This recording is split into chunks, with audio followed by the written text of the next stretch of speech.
Do you want giants or the Anunnaki? Mm, you choose. Giants. So I don't know if you, I don't think you've been there to the Giants Playground Which in country? KZN in South Africa. No, It's in KZN though. no, not yet.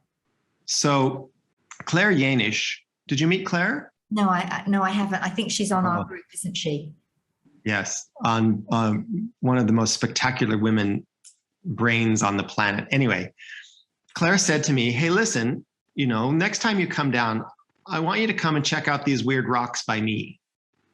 I'm like, So if Claire is saying there's some weird rocks that you should check out, you should go check out these rocks. Well, so these are larger than a person. I don't know if you can tell by the size of the trees, but they're pretty big. And they're all in incredible formations. Like there's a whole ring of these boulders. And they're just these incredible, huge rocks. So she says, so we go, and she said, you know, would you come? So we truck out early in the morning, and it's in the middle of a horrible plantation. And they've just planted all these trees in among these incredible boulders. There were obviously some kind of a sacred site. So we tune in, I tune in, and lo and behold, it's giants. So again, I'm like, I've just wrapped my brain around aliens. Now I have to wrap my brain around giants. Oh my God. Okay, let's go. All right, we'll do giants. So the giants explain that they were brought here to help with the mining operations by the Anunnaki, and they were given this territory. And the territory was theirs, and they could live there and raise their children, and it was fine. And the Anunnaki wouldn't bother them, and you could be here and don't worry about it. This is your area. And then at the very end of it all, when everyone had to get off the planet because they screwed things up and the human race was a mess. And anyway, at the exit, the giants had created this particular area as kind of like a little transistor radio. So again, for a giant, they were, I think they said 15 of Claire. So Claire's about 5 feet. So if you're 15 of her, you're what, 60 feet-ish tall? So that's about a 6-story building? Wow. So these are big. So I'm like, okay, whatever. So this was a device that they had created using these stones to be able to communicate off planet. So they're lined up like a circuit board. And the energy moving from one to the next makes a circuit. And that's how they could communicate back home to wherever. And that the reason that works is because with this particular stone, which is called dolerite, and the properties of the dolerite means that the earth will participate in this communication device. So it was Claire and a couple other people that were there, and I'm doing my thing, and this is what the giants are telling me. And they want to understand more about this dolerite and what are these rocks and what does that mean and how does it work? So the giant says to me, well, you should probably just ask the rocks. I'm like, ask the rocks? What do you mean? I'm like, well, we have, you're tapping into our consciousness. Just tap into the consciousness of the rocks. Of course. Do what?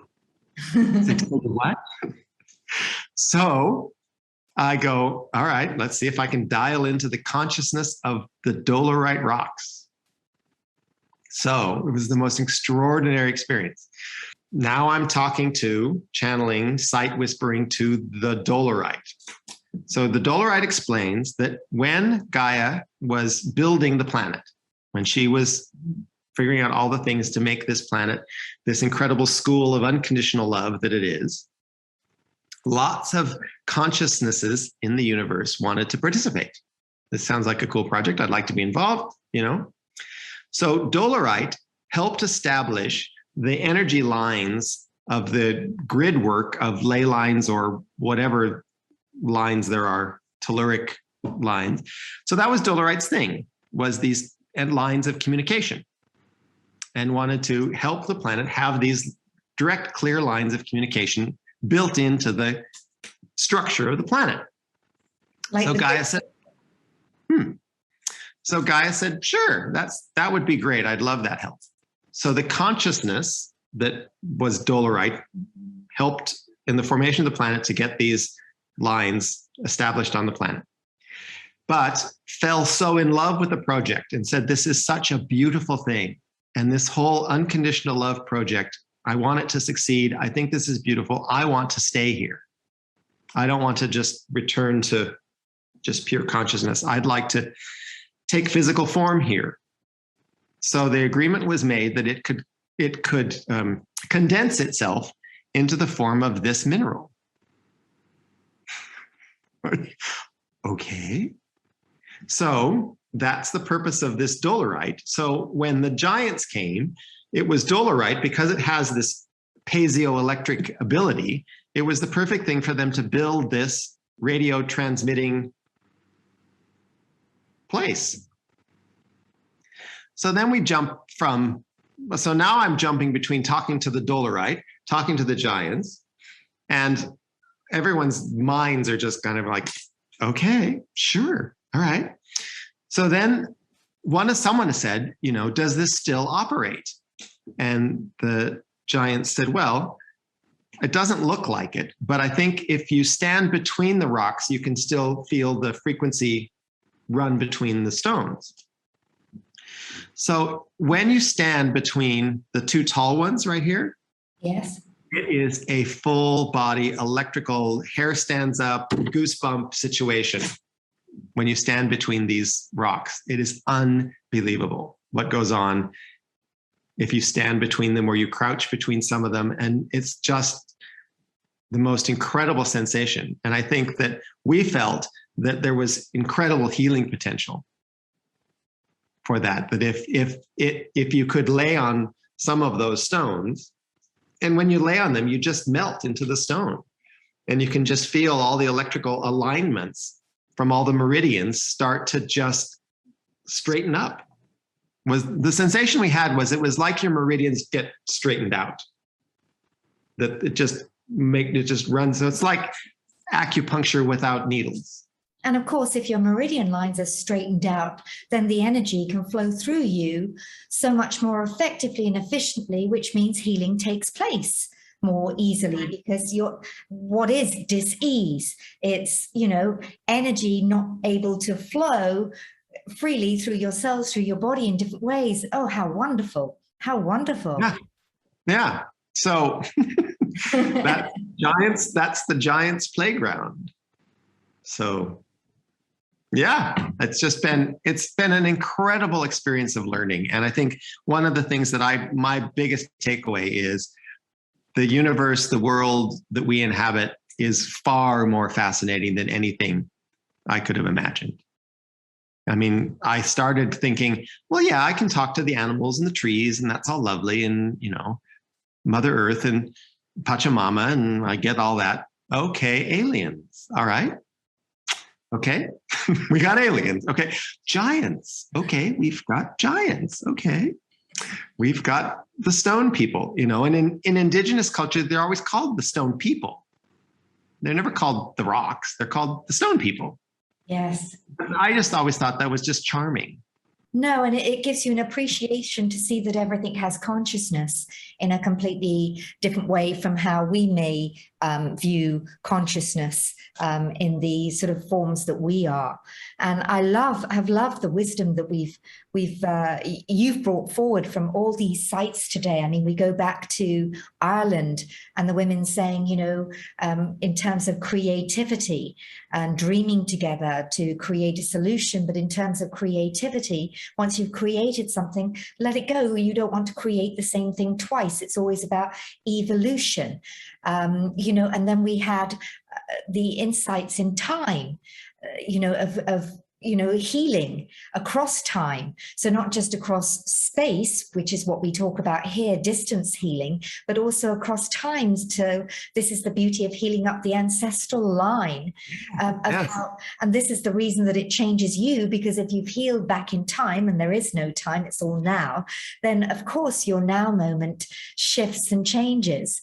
And then those beautiful mystery schools and the tools that we would dismiss as sort of worthless artifacts, but actually, different models of healing and the way that we were taught in terms of in Taoist to the teachers ask the right questions, so you open up to new possibilities within yourself. And then the broken pieces of stone, and once it's chipped or broken, breaking it so that you release the creativity and keep that evolution of movement and energy. And then right here with these stones, opening up the meridian lines and allowing everything to flow so beautifully. I mean, I'm sure there's even more wisdom that we've covered today, but those were some of the salient points that I remember that have really inspired me today, really inspired me. What a beautiful gift you have to be able to go to these sites and see and speak through time and bring that forward into our now moment. Just incredible, John Paul.